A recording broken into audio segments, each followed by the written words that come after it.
네, 안녕하십니까. 네, 저는 목사님이 소개해 주신 대로 백석신학대학원을 졸업한 이진세입니다.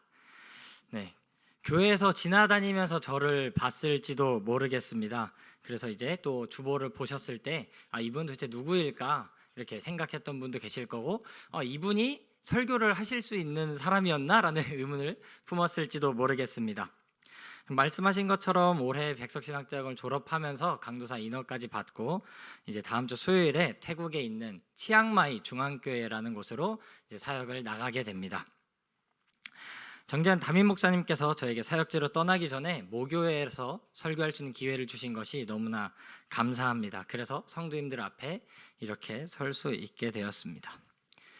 네, 지금 굉장히 많이 떨리고 입도 바짝바짝 마르고 있습니다. 네, 이게 참 생각보다 쉽지 않은 자리인 것 같은데요. 담임 목사님께 연락을 받고 나서 바로 머릿속에 떠오른 설교가 있었습니다. 예전에 썼던 설교문들 중에 신대원 교수님들에게 칭찬을 받았던 설교가 분명히 있었습니다. 그 좋은 평가를 받았던 설교를 이제 교회 상황에 맞춰 조금만 손질하여서 설교를 하고자 했었습니다. 어쩌면 뭔가 보여주고 싶다는 생각에 좀 좋은 설교, 그리고 성도님과 목사님께 부끄럽지 않은 설교를 하고 싶다는 마음이 있었던 것 같습니다. 그러나 또 다른 마음에는 나는 이 정도 하는 사람입니다 라고 뽐내고 싶었던 어떠한 교만한 마음도 있었을지도 모르겠습니다. 그러나 기도하던 도중에 제 생각이 잘못되었다는 사실을 너무나 뼈저리게 깨달았습니다. 아무리 짜임새 있고 설교학적으로 칭찬받을 만한 설교라고 할지라도 오늘 하나님이 하실 말씀이 아니라면 전해서는 안 되기 때문입니다. 그리고 제가 그때 썼던 설교는 신대원 다닐 때 그 레벨에서나 칭찬받을 만한 설교이지 이제 지금 다시 살펴보면 아쉬움이 많은 설교문입니다. 다시 회개하면서 하나님께서 저를 통해 무엇을 말씀하고 싶으신지 기도하기 시작했습니다. 때마침 읽고 있던 성경인 요나서를 통하여서 하나님께서 말씀을 풀어가셨습니다. 그래서 오늘은 요나의 이야기를 통해 하나님께서 무엇에 대해 관심이 있으신지 살펴보도록 하겠습니다. 네, 하나님은 요나를 부르시며 이렇게 말씀하십니다. 요나서 1장 2절 말씀입니다. 네, 다 같이 읽도록 하겠습니다. 요나서 1장 2절 너는 일어나 저 큰 성읍 니느웨로 가서 그것을 향하여 외치라 그 악독이 내 앞에 상달되었음이니라 하시니라. 하나님께서는 요나를 니느웨로 보내고 싶어 하셨습니다. 니느웨의 죄가 가득하여서 하나님 앞에 일렀기 때문에 그들에게 죄가 많음을 선포하기 원하셨습니다. 그러나 요나는 하나님의 말씀에 순종하지 않습니다. 요나는 다시스로 향하게 됩니다. 니느웨로 가라는 이 명령을 듣고 뜬금없이 다시스라는 곳으로 향합니다. 요나가 살았던 이스라엘이라는 지역은 서쪽으로는 지중해가 있고 동쪽으로는 아시아 대륙이 있습니다. 니느웨는 아시아 대륙에 있는 아시리아의 수도였습니다. 현재는 이라크 지역의 티그리스 강 유역에 있는 도시로 알려져 있습니다. 그렇다면 다시스는 어디일까요? 다시스는 이와 반대에 있는 지중해를 건너서 가야만 하는 현재 스페인에 있는 항구 도시입니다. 요나는 동편에 있는 니느웨로 가라는 하나님의 말씀을 듣고 서쪽에 있는 지중해를 건너가야 도달할 수 있는 다시스로 향합니다. 정확하게 정반대의 선택을 하게 되죠. 굉장히 황당하지만 그것이 요나의 선택이었습니다. 요나의 선택이 아예 이해가 안 되는 건 아닙니다. 왜냐하면 하나님께서 말씀하셨다시피 니느웨는 죄악이 가득한 곳입니다. 그리고 단순히 이스라엘의 적국이라서가 아니라 피의 도성이라는 별명이 붙을 정도로 굉장히 잔혹한 곳입니다. 지금 어쩌면 저에게 북한 평양에 가서 복음을 전하라고 한다면 저는 절대로 가지 못할 것입니다. 그만큼 정말 어려운 일입니다. 그리고 나중에 보면 알게 되지만 심지어 하나님께서 전하라고 한 말씀은 40일이 지나면 니느웨가 무너진다고 하는 말씀입니다. 어쩌면 그 성이 무너진다라고 말하는 것, 적국에 가서 너희가 무너질 거라고 말하는 것은 자살 행위처럼 보여집니다. 하나님의 말씀을 선포하는 것이 두려울 수 있습니다. 이렇게 1장만 보면 우리는 그렇게 요나를 이해하게 될지도 모릅니다. 그러나 요나는 두려움 때문에 니느웨로 가지 않은 것이 아닙니다. 사장을 보게 되면 다른 이유가 있었음을 결국에 알게 됩니다. 요나는 니느웨로 가지 않은 이유가 니느웨가 회개할 것을 알았기 때문입니다. 죄악이 가득하지만 니느웨가 회개할 때 하나님께서 그들을 용서하실 줄 알았기 때문에 니느웨로 가지 않았습니다. 아무튼 요나는 하나님의 명령과 반대 방향으로 향하다가 풍랑을 만나고 물고기 뱃속에 3일 동안 있었다가 다시 육지로 돌아오게 됩니다. 그리고 두 번째 기회를 받게 되죠. 두 번째 기회가 주어지고 나자 요나 니느웨로 가서 하나님의 말씀을 전합니다. 이내 니느웨는 가장 높은 사람부터 가장 낮은 사람에 이르기까지 모두 회개하고 하나님은 그들에게 자비를 베풀어서 재앙을 내리지 않으십니다. 이 모습을 보며 요나는 하나님께 화를 내게 됩니다. 요나서 4장 1절에서 2절 말씀입니다. 요나가 매우 싫어하고 성내며 여호와께 기도하여 이르되 여호와여 내가 고국에 있을 때에 이러하겠다고 말씀하지 아니하였나이까?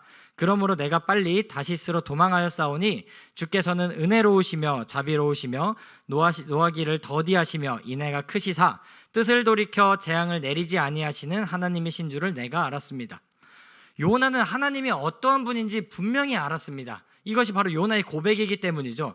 하나님은 은혜로우시고 또 자비로우시고 좀처럼 노하지 않으시고 사랑이 한없는 분임을 알았습니다.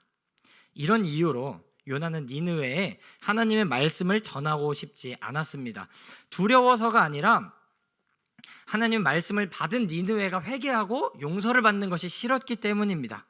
이스라엘의 적국이고 이스라엘을 괴롭히는 니느웨가 멸망할 순간이 다가오고 있는데 하나님께서 니느웨에게 벌을 내리실 순간이 다가왔는데 니느웨가 회개하여 하나님의 진노가 거두어지는 것을 요나가 원하지 않았습니다. 요나의 시선에서만 본다면 이 마음이 충분히 이해가 됩니다. 우리의 마음을 요나에게 이입하기 너무 좋습니다. 나의 철천지 원수가 회개하고 예수 그리스도를 믿어 하나님께 용서를 받는다면 그 상황을 마냥 좋은 마음으로 바라보기란 정말 어렵습니다. 그 사람은 처벌을 받고 하나님의 진노 아래에 있어야 한다고 생각하기 때문입니다. 물론 용서를 받는다고 해도 하나님은 공의의 하나님이시기 때문에 사람의 모든 행동에 대해 걸맞는 책임을 부여하십니다. 요나는 이렇게 잔뜩 화를 내고 나서 성 밖으로 나가 자리를 잡습니다. 니느웨 성읍에 어떤 일이 일어날지 지켜보기 위함입니다. 그때 하나님께서는 박넝쿨을 자라게 하여 요나에게 그늘을 제공하십니다. 요나는 아주 기분이 좋았고 박넝쿨 아래에서 잠이 듭니다. 그런데 이게 웬걸? 아침이 될 때에 하나님이 벌레를 사용하여 박넝쿨을 모두 시들어버리게 만듭니다. 게다가 뜨거운 바람이 일었고 박넝쿨도 사라져서 그늘이 사라지니 햇볕과 뜨거운 바람이 요나의 머리 위로 내리쬐게 되죠. 요나는 뜨거운 열기에 정신을 못 차리며 박넝쿨이 죽은 것에 대해 화를 냅니다. 그때 하나님께서 요나에게 말씀하십니다. 오늘 함께 봉독했던 본문 말씀입니다. 함께 읽겠습니다. 여호와께서 이르시되 내가 수고도 아니하였고 재배도 아니하였고 하룻밤에 났다가 하룻밤에 말라버린 이 박넝쿨을 아꼈거든. 하물며 이 큰 성읍 니느웨에는 좌우를 분별하지 못하는 자가 12만 명이여 가축도 많이 있나니 내가 어찌 아끼지 아니하겠느냐 하시니라. 요나서의 내용은 여기서 끝납니다. 열기에 정신 못 차리고 사라진 박넝쿨에 대해 분노하던 요나에게 하나님이 말씀하시면서 이야기는 끝이 납니다. 이 말씀으로 인해 요나는 머리를 한 대 맞은 듯한 충격이었을 것이라 생각이 됩니다. 요나는 하나님이 어떠한 분이신지 다시금 깨닫고 하나님의 시선을 이해했을 것입니다. 요나가 하나님에 대해서 너무나 분명하게 알고 있었지만 한 가지 사실을 잊고 있었습니다. 요나가 이스라엘 민족이기 때문에 잊었던 사실입니다. 여호와 하나님은 이스라엘만의 하나님이 아니라는 것이죠. 하나님은 이스라엘만의 하나님이 아니라 온 세상 모든 만물의 하나님이라는 사실을 다시 한번 상기시켰을 겁니다. 물론 요나는 하나님의 선지자이기 때문에 하나님을 너무나 잘 알아서 이 사실을 모를 리가 없습니다. 그러나 요나는 이스라엘 민족에 속해 있었기에 감정이 앞서며 이 사실을 망각해버렸습니다. 니느웨 사람들조차 하나님께서 만드시고 통치하시고 아끼는 존재라는 것을, 그 하나님의 피조물이라는 사실을 생각하지 못했습니다. 머리로는 알고 있을지라도 이 가슴으로, 마음으로 받아들일 수 없었을 것입니다. 이것과 마찬가지로 우리가 믿고 있는 그 하나님은 우리 교회만의 하나님이 아닙니다. 기독교만의 하나님이 아닙니다. 하나님의 세상은 이 교회 안에 국한되지 않습니다. 교회뿐만이 아니라 교회 바깥 세상, 그리고 온 지구, 그리고 온 우주의 하나님이십니다. 하나님은 이 모든 것을 창조하셨습니다. 그리고 하나님을 알지 못하는 자들을 긍휼한 마음으로 바라보고 계십니다. 하나님은 교회 안에만 관심을 두는 것이 아니라 교회 밖에도 똑같이 관심을 두고 계십니다. 그렇기에 우리도 하나님이 관심이 있는 곳을 따라 교회 밖에 관심을 가져야 합니다. 예수님이 명령하신 것을 따라 예루살렘과 온 유대와 사마리아와 땅끝까지 가서 증인이 되어야 하는 것이죠. 교회 안에서 들은 복음을 교회 밖으로 가지고 나가야 합니다. 우리 세우신 교회가 2주년을 맞이하여 선교적 교회를 선언하였었죠. 그 선언을 모두 기억하시리라 믿습니다.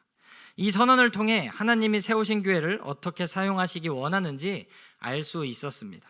복음을 우리 안에만 머무르게 하지 않고 교회 밖에 복음을 듣지 못한 자들에게 전달하는 것이 우리가 해야 할 일입니다. 그리고 그것이 분당에 국한되는 것이 아니라 성남시를 넘어 대한민국, 그리고 더 나아가 온 열방으로 향해야 합니다. 요나서를 보다 보면 한 가지 갑자기 궁금해집니다.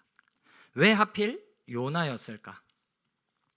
하나님이 이스라엘뿐만 아니라 니느웨에 관심을 갖고 있는 것을 우리가 지금 알게 되었습니다. 그래서 교회뿐만이 아니라 교회 밖에도 관심을 가지고 나아가야 한다는 사실도 지금 또한 깨달았습니다. 하나님은 좌우를 가리지 못하는 니느웨가 안타까워서 그들에게 하나님의 말씀을 전달해야 했습니다. 그런데 요나는 하나님의 명령을 거역하였죠. 하나님은 요나가 아니어도 되었을 것입니다. 꼭 요나가 아니라 다른 사람을 보내었어도 하나님의 말씀을 전할 수 있었습니다. 아니면 하나님이 직접 니느웨에 선포하셔도 됐을 것입니다. 심지어 지나가던 동물을 통해서도 하나님의 뜻을 전달하실 수 있으십니다. 전능하신 하나님이기 때문에 무엇인들 하실 수 있기 때문입니다. 그런데 요나가 하나님의 명령에 불순종했음에도 불구하고 하나님은 요나가 다시 순종하도록 상황을 만드시고 기다리고 계십니다. 요나가 불순종한 그때 다른 사람을 부르는 것이 아니라 요나가 회개하고 다시 순종의 길로 가도록 기다리십니다. 왜냐하면 하나님께서는 하나님의 일을 하는 요나에게도 관심이 있기 때문입니다. 어쩌면 비효율적인 방식일지도 모르겠습니다. 요나서를 보면 반대 방향으로 도망친 요나를 물고기 뱃속에도 넣어야 되고요. 그 다음에 3일 뒤에 나온 요나에게 다시 말씀하셔서 니느웨로 가라고 말해야 합니다. 요나가 또 안 갈지도 모르는 상황인데 하나님은 그렇게 하셨습니다. 요나가 불순종한 그때 바로 다른 사람을 시키는 것이, 정말 말 잘 듣는 사람을 시키는 것이 더 낫고 효율적일지도 모르겠습니다. 그럼에도 불구하고 앞선 방식을 택한 것은 하나님께서 요나와 함께하고 싶으셨기 때문입니다. 그리고 요나가 이 일을 통해서 하나님을 더욱 잘 알기 원했습니다. 이스라엘만의 하나님이 아니라 온 세상의 하나님이란 사실을 요나가 깨닫기 원했습니다. 마찬가지로 하나님께서는 여기 앉아 계시는 세우신 교회 성도 여러분들에게 관심이 있습니다. 성도님들 각 사람에게 관심을 갖고 계십니다. 하나님께서는 우리 모두와 함께 하시기를 간절히 원하십니다. 하나님은 태초부터 인간을 창조하실 때부터 함께 하기 원했습니다. 그래서 아담과 함께 하셨고 너무나 함께하고 싶으셨기 때문에 아담의 죄로 인해 관계가 끊어지는 것을 몹시 슬퍼하셨습니다. 죄로 인해 온전한 관계가 이루어지지 않자 관계를 다시 회복시키시기 위해 예수 그리스도를 우리에게 보내셨습니다. 예수님께서 승천하시고 나서는 성령께서 우리 안에 거주하고 계십니다. 그렇게 하나님은 우리 각 사람과 너무나 함께하기를 원하십니다. 혹시 선교적 교회에 대해서 우리가 듣고 나서 교회가 알아서 할 것이니 나는 가만히 있어도 되겠지, 나와는 상관이 없는 일이야 라고 생각하고 했던 적이 있지 않으십니까? 물론 이곳에는 그런 분이 없으시리라 믿습니다. 근데 교회가 무엇입니까? 이 건물이 교회일까요? 미조프라자 2층에 있는 이 공간이 교회입니까? 아니면 태원고등학교 체육관이 교회입니까? 근데 교회 맞습니다. 네, 교회 맞고요.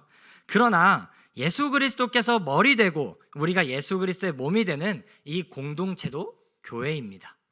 그리고 이 공동체가 없다면 그 건물들은 무의미한 교회가 될 것입니다.